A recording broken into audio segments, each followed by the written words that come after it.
Hello and welcome to this episode of Wings Podcast. This is your host Milind Agnihotri. On today's show, we will meet Rutvij Dhotey, who calls himself as just another ordinary person, trying to figure out his path to learn more about the extraordinary in life. He says, and I quote, "I always strive to build from what's around me and get better, be it adventure, travel, health, or work." On a more formal note, Rutvij works as a software engineer in YouTube at the Google headquarters in Mountain View, California. Welcome, Rutvij, to this episode of Wings Podcast. Thank you so much. Thank you so much for having me. It's an honor and I'm super excited to be here. So quickly, how does it feel to be on this podcast? And what do you think about this idea of the Wings Podcast? I'm super excited to see what people come and then, learn from them, just because this seems a lot like it seems like a source of many inspiring stories, which will lead me to learn a lot from how they lead their lives and how I can incorporate small snippets of their habits or their structures into my life to make it better. And I think this will definitely help a lot of other people around me as well, because even though they might not be asking this question, everyone is always looking for some inspiration. So I love this idea, and thank you so much. I feel privileged to be here. No, I mean, let me say something like this. Rutvij, we got to know you thanks to our son Rahul. I mean, you two are very, very close friends. And when Rahul moved to the US to do his master's and later on he settled into a job, I think you were the first person he counted on, and he kind of leans on you a lot in many, many ways, known and unknown we know of. And you have been a huge source of inspiration to our son. So thank you very much for that. And we've had an opportunity to meet once when we were in the US, I think 2 or 3 years back. And I distinctly recall, I think the hour or so that we spent together. And what stuck to me, to be very honest, as an image was an image of an adventurer. Somebody who is always ready with his backpack, ready to kind of jump on to the next, exploration or discovery. So I don't know whether I've got that right or not, but that's the image I have of you, Rutvij, of a relentless adventurer. I like that description. I would have not put it more in a more better way. So yeah, thank you. I feel like I'm an adventurer. I want to make sure that I have different experiences in life regarding health and just nature and the ocean. So I think it's that side of travel and adventure that I like to explore more through people like Rahul, who can join me on those adventures, and people like my mom who has gone on those adventures without me and inspired me to seek my own. So I think I'm an eternal learner and going towards adventure side.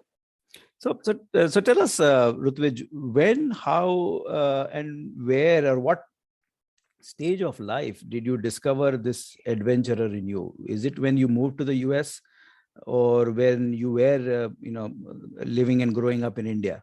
When did this bug bit you?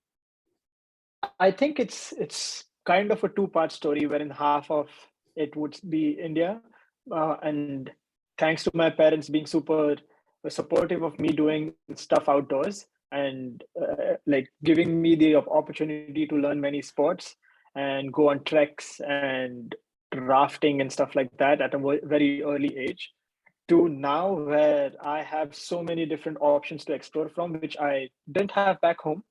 So I think it's that mix of some part of India wherein I went on treks super early at age 10, or now when I first went into the ocean to surf on my own and really got beaten up by the waves, but that gave me the willpower to do better, and in that way I guess I'm becoming a better adventurer.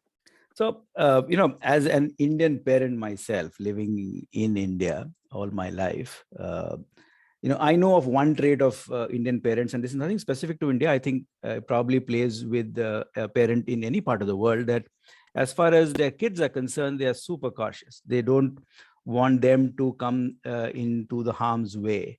And we kind of hold them in kids' glove for much of their life. But what I'm hearing from you is you were probably encouraged or thrown into adventure by your parents. So I Yes. think I'd love to know more about your parents, who probably were a very different parent as I see it from a typical Indian parent. So my dad growing up was a sportsman, and he used to play badminton at national level. Mm-hmm. And my grandfather was also in roller, like hockey and tennis, and he encouraged my dad to become, a good sportsman. At the same time, become engineers. Yes, you have to. But he was a very good sportsman, and I think some of those habits he still carries with him till today. And those habits were ingrained in us when I was growing up, because I started playing badminton, I started playing skating, hockey, and rollball, and all the other games. But all of those games were I accredit them to my dad being like the super sportsman that he was. And then the adventure side was of my mom, who used to travel alone to different parts of the world. I mean, not technically alone, but she used to like take kids to see different architecture around the world. And without any family or without anything, she used to travel. And when she came back, she used to tell us different stories of this magical land that is there outside of India. And I had never been outside. I'd never even been in a plane till I was, I think, 14 or 15 years old. Okay. So listening to her stories was a huge, booster for me. Like, I have to do that. So travel and adventure seems to be very much in your DNA, running thick in your blood. So that's Yeah. awesome. So any standout experiences of adventure that kind of you distinctly recall, at any part in your life, wherever you were in it, and what was so distinct about it? So the first time I went for a trek in the Himalayas. I went with a few of my school friends and their parents. And what struck me, like at that time, which I realize now, is that it's not about the kids actually doing the trek. It's about the parents also doing the trek with the kids. And that was something that is super inspiring to me now, looking back at it, being like, my parents actually did that, took us to the Himalayas and back in one piece, carried the luggage and everything. And we stayed in like tents and everything. So looking at that experience, I'm like, I want to do that for my kid when I grow up. And for that, I have to, start doing all of these things now so that I'm well prepared for when that happens. So that trek was in Dodital Himalayas. I think I was in maybe 6th grade or 5th grade. And like that is still one of the best hikes or, backpacking trips that I've ever done. So, of course, apart from the adventure probably that you kind of got from your mother, and the sports feature probably coming mostly from your father. So I know you're a sportsman. So how have your love for sports manifested over the years? What have you kind of dabbled with? And what are the areas of sports that you probably passionately following, the one or two that you can't live without? What are those? Got it. So in the last 4 years, after I've come to the States, I started climbing a lot. And climbing is not I won't say it's a generic sport. It's a specialized sport, but that's what I've been really passionate about, and I think I will be for the longest time. I have started training for climbing Half Dome in Yosemite, and that's one. Surfing is a big part of my life now. I love the ocean, and in India there weren't many opportunities to surf, so I came here and I started surfing. Then badminton and tennis badminton was a huge part of my life back in India, but once I came here, I started dabbling in tennis, and now tennis is also a very big part of my life. So these three sports are my main, but I've dabbled in roller skating, which I played for at the national level. badminton, of course, athletics, which I played at the state level, and like all the other sports, I've definitely dabbled in plenty, volleyball, basketball. So in school, I was in every team possible. So what probably has stayed with you, what you're saying is climbing and surfing for now. Yes, climbing, surfing, and tennis for now. And Like tennis for now. I do that every week. Every week. That's awesome. Let's Yes. let's know more about surfing, because I know you live in the San Francisco Bay Area, Yeah. and that part of the Pacific coast. I remember I had visited Half Moon Bay when I was in the US a couple of years back. Rahul took us there.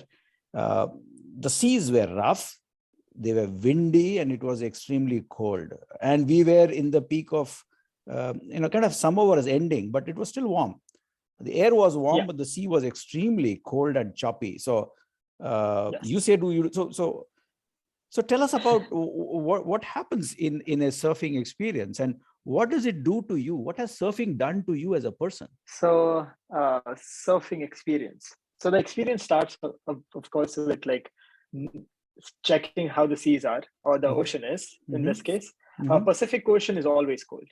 All year round, it's a cold ocean. It's not like the Atlantic wherein it's warm, but no, it's always cold. So no matter when you go, you have to wear a wetsuit, which will, help you bear the cold. Like it's something like a jacket when you go out in the winter. So it's something like that. But the ocean is not always rough. Like there are good days, there are bad days.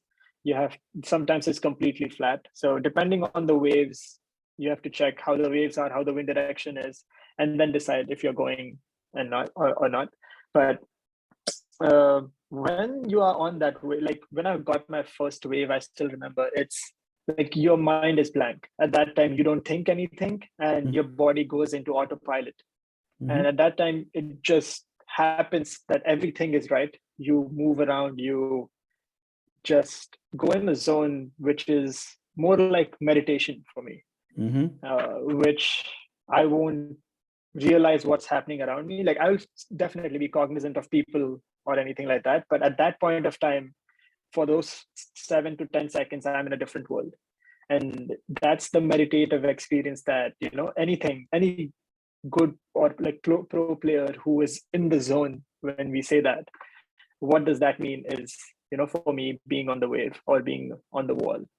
So in a team sport, I mean, the joy, I believe, comes from competing hard with the rest of the people. Be it cycling, or be it football, or any other game, any team sport where you're competing with somebody. Now, surfing, whatever little I understand, of course, I have been only an observer of surfing. I cannot dare to get into the sea, though I love swimming. But surfing, it's a solo game. So, who are you playing with, and what does winning mean there in that sport? So I'm not doing surfing for competing. I don't surf to compete. I just surf to be one with the nature. You're in the ocean, and it's just that feeling of being in the water and the water being with you at the same time. It's like when you're on the wave, you are basically having a conversation with the ocean, and the ocean is saying, "I'm great. How are you?" And you are like, "I'm great too." So is there a conversation that happens? Do you talk to the waves? Do you talk to the sea or the air? Sometimes, sometimes when there are no waves, I'm like, where are the waves at? So it's sometimes you do talk to the ocean. Yeah, it's fun. But I don't compete.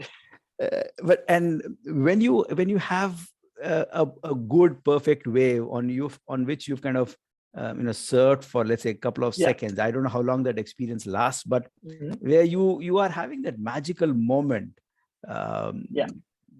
What happens there? Do you feel like singing, or do you feel like Oh yeah, you just the smile will come on your face, and you will basically do a small dance on your feet with the board, and it's magical. And then the best part is when you come back to your friends or whoever you're surfing with, and you tell them how great the wave was. You see them being happy for you, so that is great. Awesome. I mean, we can go on talking on surfing in the entire episode. I'm sure that would be exciting. But let's kind of move track and go back to where when introducing you, I was talking about you always strive to build from what's around me and get better. So where does this urge come from to be like a sponge and probably absorb everything that comes your way, and this whole aspect of learning from anything and everything? How has this worked out for you? So I'm not sure what the origin of this is. Maybe it's just like not being good at stuff and then just observing people being good at it. So like I have one specific experience that I can share was when I was trying to find a job in the States, like my first internship, I got a call and it was in New York. I went and they were like, "Why should we hire you?" And I said, "I'm dumb. That's why." And they were like, "What do you mean?" Like, I will be because I think I'm dumb, I'll not be the smartest person in the room, and I'll always learn from everyone in the room because I think everyone has something to learn from, and I'll be the fastest learner that you can ever find. And I got that internship. And Awesome. I still think that, even though I was bold in answering I'm dumb, and then they giving me the opportunity to explain myself, I think that's my attitude towards everything, that everyone has something to teach me. And or like not just everyone living, but even non-living things. But sometimes it's just that you have to have the attitude to accept what they are teaching, what they're giving you. So being open to influences from any and every direction is what I hear from you. Yes. And do this is the influencing process manifesting only through people, which is like living people who are influencers? You just talked about non-living things as well. So or are situations, events also an influencer for you? Yes. So anything that any pick you want to make on any event or a situation which has kind of influenced you, left a deep impact on you? 100%. One of the recently I wrote about it, but when I was in Penn State, I wanted to go watch a concert of you said Penn State, right? Penn State. Okay, Penn State. Yeah. I came to Penn State to do my master's. Okay. So when I was at Penn State, I wanted to watch this concert of this person, but I couldn't get the tickets because I was busy with schoolwork. So I forgot that there's a concert, and I tried to find the tickets in the last few days. I didn't find it. And then I found an ad on Craigslist about like this person was like, "I have 2 tickets if anyone wants to go." And I was like, "Yes, I would like to go." And he's like, "Okay, we'll meet at the theater." So we went at the theater, and that person saw me. We talked, and he's like, "Okay, yeah, here's the ticket. Let's go." I was like, wait. Before we go in, I just wanted to know the price of the ticket because like I'm a student and I can't, spend a lot of money on a ticket. But he's like, no, don't worry about that. We'll talk about it later.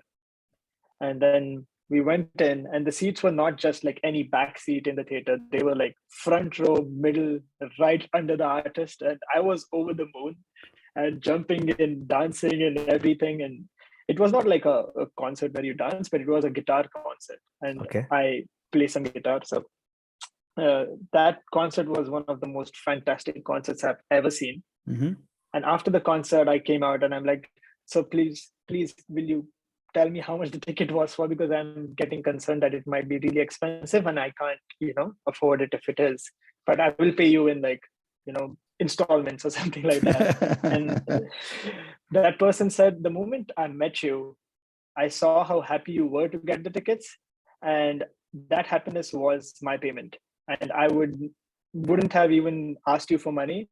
And you being happy in the front seat was more meaningful to me than most other experiences I've had in my life. I don't even know the artist. He didn't even know the artist, and he just came because he thought it was a good artist because he saw my expression." Awesome. When I knew. And so he said this thing, like he didn't say it, but like what he did to me was be happy for someone who you don't even know. And that stuck with me, and I still try to make sure that I can do my small part in making someone else happy, regardless of who they are, what they are, and just being happy for them. So whenever I do something small, I feel good that I'm repaying that person with kindness. So that is one of the experiences that I will always remember. No, what a magical experience this sounds. And in fact, it reminds me of a beautiful movie. I think, I don't know when it came out. Was it year 2000 or early 2000 something, called Pay It Forward, where the theme of the movie was, payback or paying it back or repaying back, obviously is a normal way of thinking. But the Pay It Forward was very simple. Find three perfect strangers in your life and do something for them which they need, and probably and I think it became a big movement all over the world called Pay It Forward. So I know, Rutvij, that amongst friends you do happen to be the center of attraction. I mean, people hover around you, people love to be around you. I've known that. So probably it probably may have, you must have done something good, as the Sound of Music song goes, right? Somewhere in my youth or childhood, I must have done something good. So I think you must be doing a lot of good around you. But to be able to do that, I think does require a very high degree of sensitivity, according to me, and of being centered whilst around in a very chaotic world. I know whatever little one has heard about Google, it's a great organization doing great things, and the whole world is in awe of it. But I know inside it must be a very, very different place. There must be it must be a pressure cooker. I mean, wouldn't be surprised if it isn't. In all this, where you are working in a high pressure job at YouTube, I know you do that, yet finding time for your own personal passion, which is sport or adventure and travel, and yet be amongst friends. How do you balance this out? And what does this seeking balance is what I see, knowingly, unknowingly, you probably doing. How is that playing out for you? I think that is more of an unconscious thing that was ingrained in me when I was a child. My dad used to meditate every day, and I used to make fun of it when I was a kid because kids don't meditate, or like as I thought. But then I just started doing it as for fun. And before meditation, I wasn't, I was doing one thing and one thing only. Like 4 years ago, I still remember my friends group here were like, you are not with us as much as we would like you to be. You're always doing something on your own. And at that time, I was literally doing stuff on my own. I used to like go alone skiing, go alone surfing, go alone doing whatever there is to do. And I wasn't with friends as much. And after they told me, I was like, yeah, there is some balance that is lacking in my life. And to see if I can get that balance, I started meditating, and I was like, okay, dad used to meditate. Maybe there is something to this. And that after that, I saw the change happening, wherein I used to, focus more at work, finish work earlier, maybe get more time for doing my sports. And even in sports have, a regime, a discipline, a structure that would help me improve rather than just going and playing for 2 hours and not really focusing on one or several aspects at a time. So I think that discipline and that balance started coming through after I started meditating. And I guess now it's more of an unconscious thing that just happens, wherein I work. I know when I have to stop my work. I know how to manage it, and then do all of my other activities. So I think structure is something that came through those couple of years, and now that structure is ingrained in my life, wherein I have a calendar wherein I set times for, okay, I have to do this at this time, this at this time, and then that definitely helps towards a more balanced life. And then I saw that in my personal life as well, wherein I had more time with my friends, and I had more time to explore new friends that I have, or explore my personal life. So I think it's the domino effect that started a couple of years ago, or maybe when I was a kid, wherein the discipline part came in, and then all the other dominoes followed.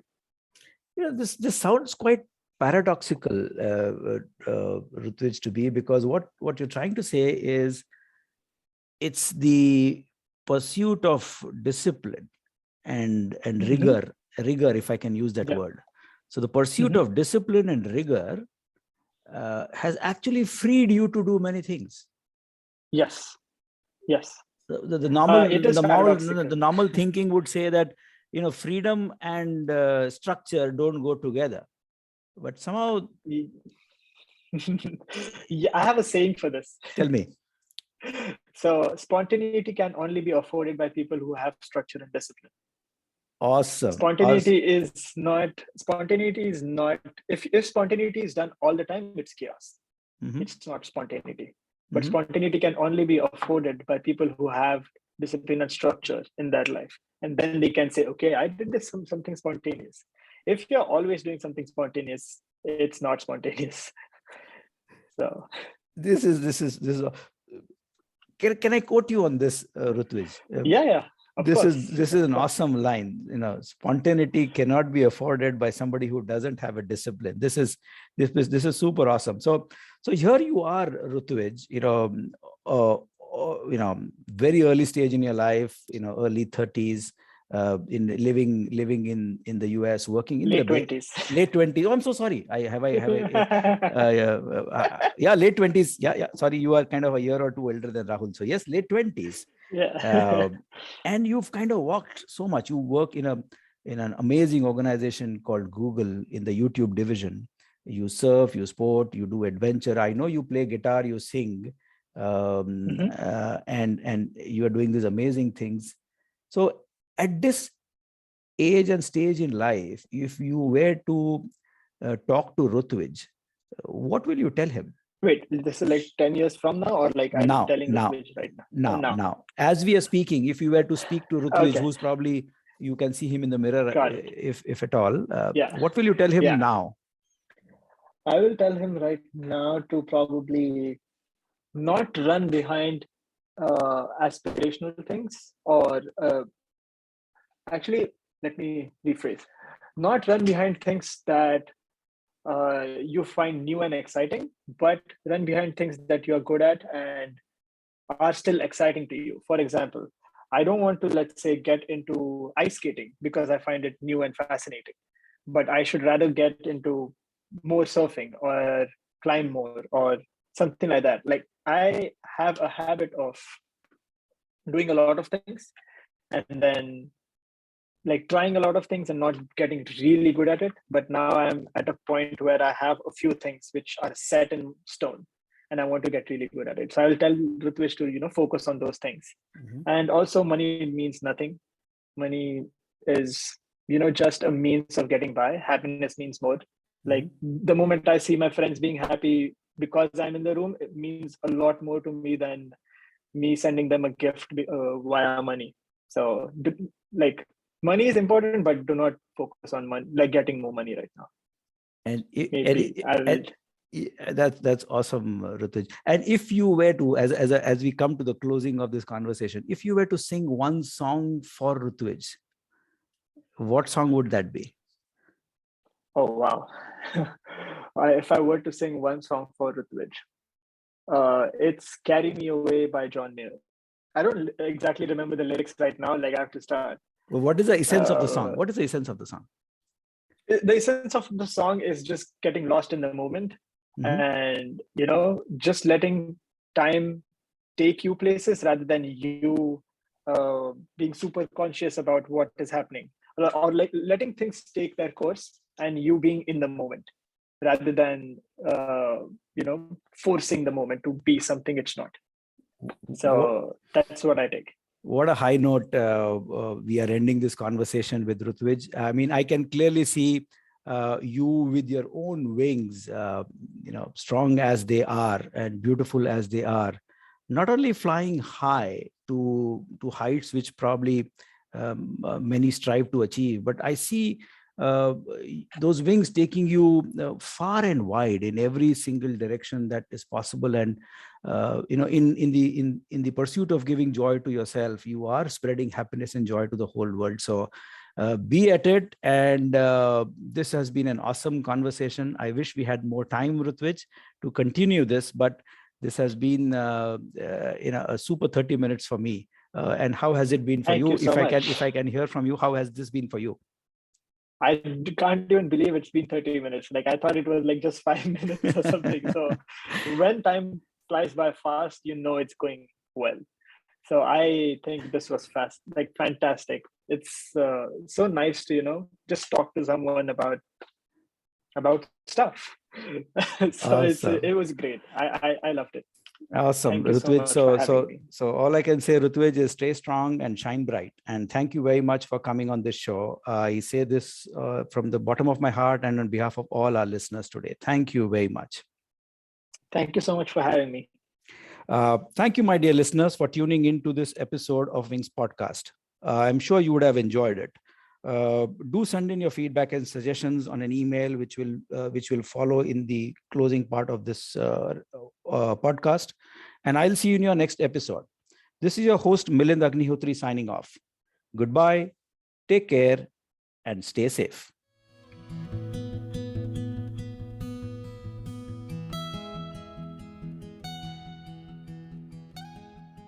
This podcast is for general information purposes only and should not be considered as a piece of any professional advice. Views and opinions expressed in this podcast are those of its guest. Creators of this podcast expressly disclaim any and all liability or responsibility for any direct or indirect, consequential or other damages arising out of any individual's use of this podcast. For feedback and suggestions, please write to wingsindia75@gmail.com. Thank you.